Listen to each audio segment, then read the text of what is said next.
Hi, everyone. Hi, Mark. How's it going? Good. How is you? Pleasure meeting you today. Good. Did you have your lunch or not yet? Not yet, not yet. I had a little snack outside, but yeah. Okay. I see you're wearing something. I am, yes. I'm looking a bit like a gym teacher, but this is our new outfit, so I thought I would wear it today, yeah. Nice. Good to see everyone here. So my name is Mouna. I'm the founder and the CEO of Izil Beauty.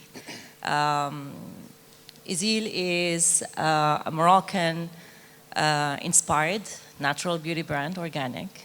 Started this journey 13 years ago in the UAE. Proudly having different channels between retail and our own stores and spas, and as well the e-commerce. In expansion mode, we manage the full life cycle from production to direct-to-consumer sales. And I leave the mic to you, Mike. No, actually, I want to congratulate you guys because it's an amazing brand. I think what I really do appreciate with, again, with the limited research I've done on you guys and the discussion outside is you really have stuck to your homegrown values, and it's really amazing effort, and congratulations on that, by the way. So well done. So obviously, the giving movement, while you guys are very much into the kind of beauty space, we're into fashion, particularly athleisure wear, lifestyle brand. We started off as an online channel in 2020, and in the last 2 years grew rapidly into retail, probably too rapidly. We could talk about that later on. And then, yeah, I guess now we're really ramping up our elevation game, trying to see what we could do with new fabrics, new marketing techniques, new operations, and of course AI and everything goes in there as well. So yeah. So tell me about how is that expansion going on, knowing that the giving movement has been built towards sustainability, towards locally made. What was the challenge on keeping those values and the philosophy of the brand while scaling up? Yeah, it was very challenging. In full transparency, we probably scaled a bit too quick at one point. And but I would say one thing we did really well is we did stick to our core values. But with that, I would say, and kind of being very candid, we as you guys know, we do our best to be sustainable, and we pride ourselves on having, or at least until recently, 100% recycled material end to end and ethically sourced, everything else as well. But we realized that that's what's great for the consumer as a brand. It sometimes doesn't make the most durable product. So now we're about 99% recycled, and we made a conscious decision to sacrifice a little bit of non-recycled material in the name of spandex to make it a much more durable product, which is more friendly for the consumer and better for the environment overall, because you're not going to throw away product quicker. So yeah, it's been a challenge, and we've had to tweak things a few places, but overall we're still sticking to our original values for sure. That's amazing. It reminds me, like for Izil Beauty, I started with 9 SKUs 12 years back, and I started with 100% natural. And then down the line, I had to make it, we had to drop the threshold to 96% natural, which is very high compared to the industry. But again, for the same reasons, because not necessarily 100% is what the consumer would like as result, or as a smell, or as texture, or somehow. So there is always that kind of balance between what the consumer wants and what's right. Yeah. No, 100%. I couldn't agree more. I guess in terms of Omnichannel, which is obviously I know you guys have went through a massive expansion there as well. And I know you guys also manufacture in Ras Al Khaimah, which is amazing. We're in Sharjah and Abu Dhabi also, so locally as well.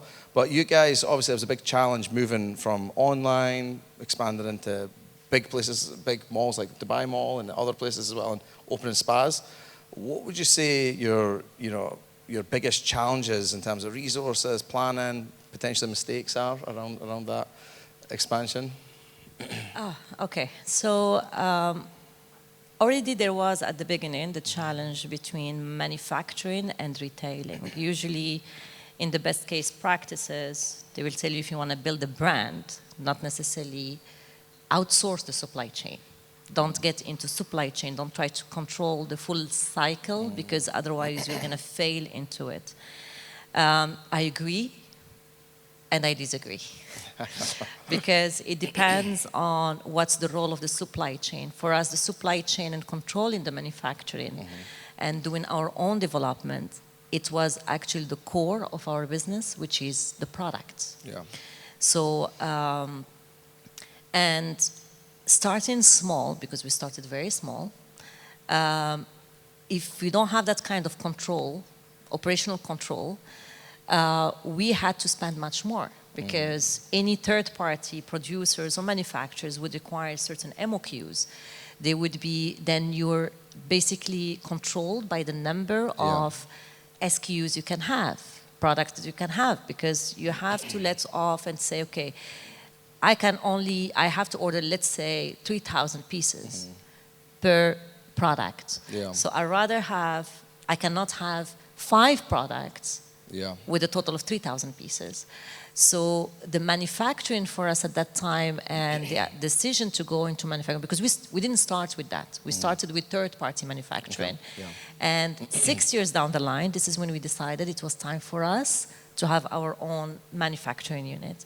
Now, the challenge, of course, was I come from business, I come from marketing background, I don't come from manufacturing, I don't come from the cosmetic science, because it's not just about producing, like, let's say, fragrance. It's a complicated development process, manufacturing process for the skincare. And that's when, from the beginning, I had to take that decision to go and study cosmetic science, to be able to speak the same language. So not necessarily I would be the one developing, even if I developed products, and I'm still developing now with the team. But the idea was I was able to speak the same language. Okay. And that helped into setting up the manufacturing unit at the beginning. So, of course, the challenge at that time was, okay, we were a small team. How much of the focus and the energy would go between the manufacturing and between the retail and driving the demand? Yeah. And it wasn't easy. But I was lucky to have, to put processes from the beginning on the manufacturing. So from the start, we put the right processes, we put the right systems in a way that things were flowing smoothly in that front, and the team were able to focus on the retail side. Now, when we go into retail, that's another story of challenges, especially when we are talking about scaling up. So we did the mistake, as anyone, I think, in the startup. We opened one kiosk at that time. We said, okay, it was making money. Let's open 7, 8 more kiosks. We've been there. Yeah, within 1 year and a half. And that was one of the biggest mistakes made, because we made many. But because the brand was not ready yet. Supply chain. It needed depth. Yeah. It didn't need more locations. And we were then, and especially in the kiosk industry, it's like more of a transactional kiosk, while the brand DNA is more about the experience, the customer journey, the Moroccan heritage. We were not able to duplicate this on the kiosk level. Yes, we were there, but no one was approaching, and the demand was not there. So that's when you need to have that kind of courage to step back. Okay. And it's not easy, especially when you are a founder at the same time. Yes. Because there is a lot of emotions. It's like your baby growing, and then you're telling him, no, you didn't grow yet. Take one step back and sit down. So this is what happened. But I had to have the courage to do it in a way that we stepped back. We said, wait, we're going to go for one store, spa, and e-commerce. And this is and we're going to focus on building the brand equity, put in the right processes, be ready operationally, because managing different people, different systems, different supply chain routes is not the same thing as managing one or two. And that paid off a lot. It was the best decision ever made, because that break, we took it for long. We took the break for about 4 years between Dubai Mall, focusing back 4 years before we started again expanding. Okay. And that's paid off a lot. So today, yes, we expanded into more malls, into getting to new countries, but it's that moment of pause that helped us get enough, build solid systems, resources, to be able to have a fast scale up. Okay. Yeah. No, I sympathize with the journey. We went through a similar situation as well. Definitely, you know, retail is a different beast altogether, and from an online brand, it catches you quickly. And yeah, we ended up going from, you know, one warehouse to 4, and to be fair, every retail is another warehouse. Every retail store, so is the complexity, especially in fashion, we have a similar problem to you where. You know, it multiplies. Every color you add, you've got to add 7 sizes as well, and the MOQs just keep on building up, and you get to the point, and every store has to have a certain amount of stock. The layers of complexity into supply chain do snowball for sure. So how do you balance that today? I mean, between keeping that kind of brand values, you know, like, and that's what because I mean, the Giving movement had an amazing, you know, like, demand and hype. A lot of everyone was talking about the Giving movement. Everyone was wearing Giving movement, and it was amazing for a new brand coming from this region. And I'm sure operationally behind, it's very nice to see what's outside, but I'm sure behind the screens there was a lot of running, screaming, and yes, and I'm sure it was not expected to go that fast. So how did you especially as a CEO, how did you sync that kind of operational scale up and growth with the commercial demand?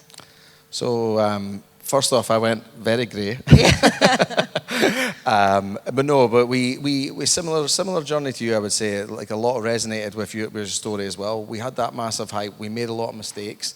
We realized that we need to pull back a little bit, stop expansion overseas, and just focus on this region, focus on the product, focus on what it's going to take to have a comeback. And so that's where we are right now, actually. We're in the kind of tail end of that, where we're coming out with new ranges of products we're testing, with improved supply chain, layers upon layers of redundancy and mechanisms and control, accountability.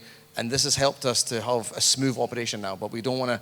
We're constantly testing it every single time, but we're basically coming out of this with, let's grow back the hype now that we're ready, now that we don't have the same mistakes and the same kind of skeletons and things that we've got rid of all those, the mess, and it is a challenge. And as you say, especially, you know, I remember a lot of conversations around, this is crazy, you know, we're pulling out this market, but it was the right thing to do. It was the right thing to do, and now we're realizing that retail was, you know, the capex alone is a beast. So we definitely had to double down and just focus on our back garden, essentially. A lot of brands are coming here. This is the #1 fashion growth region in the world right now. So while other people are coming here, we don't want to expand yet. We want to make sure we own this area. So expect to see, hopefully, a lot of that hype come back very soon. That's amazing. That's amazing. Yeah, so I guess the elephant in the room, we briefly touched on it actually outside, is Saudi Arabia. We've operated in many different places around GCC. We both know how complex it is to open up in Saudi. What's your current playbook for Saudi? Like, how are you attacking that giant and making sure that you come out the end of it with a winning playbook? You know, so. So I'll frame first where we are in Saudi today. So Saudi has been contributing to about 40-50% of our sales through the e-commerce. Yeah. And so far we are into the e-commerce through, so we do the fulfillment from here and we ship to Saudi. So we've got a big customer Saudi base who love the brand. Saudi is the biggest market in the GCC, so it's a market which is very strategic for the business. Now, the way we were dealing with it at the beginning is that it was an extension to whatever we were doing here in the UAE, and quickly we understood that it cannot be. Yes, it's maybe 2 hours away, but the consumer profile, the operations, everything is different. So quickly on, 4 or 5 years back, we had to incorporate systems that help us tackle Saudi from a different operational model. So from a pricing, from VAT, so anything on the back end, again, it goes back to the system. So we had to adopt good systems early on to be able to secure the base and the background, basically. So that's from an operation point of view. Even when it comes to demand point of view, it's a different market. Today, maybe for people who are not from the GCC, I'm from Morocco. Even if I'm an Arabic and I speak Arabic and I understand the dialect, I just understood a few years back that it was very important for Saudis to consumers to they connect more when it's about a Saudi dialect. And Saudi dialect is different from the north to the south to the east to the west. So it's not about localization or adaptation. Sorry, it's not about adaptation. You cannot tackle Saudi as an adaptation market. You have to localize. And this is now the next stage for us, is that, yes, we've been living with the e-commerce, fulfilling from here, but now we understand that it's time, because it's a strategic market for us. It's very important for us to localize even the operations. Having a local entity in Saudi, which we did, it takes a long time. It's not easy. It's not straightforward. But it's something that we started 1.5 years back, because the vision is big in Saudi for us. And we cannot have it by adaptation. We have to localize. What about you? Because I'm sure your Saudi is the same. It's the same elephant for everyone. It is.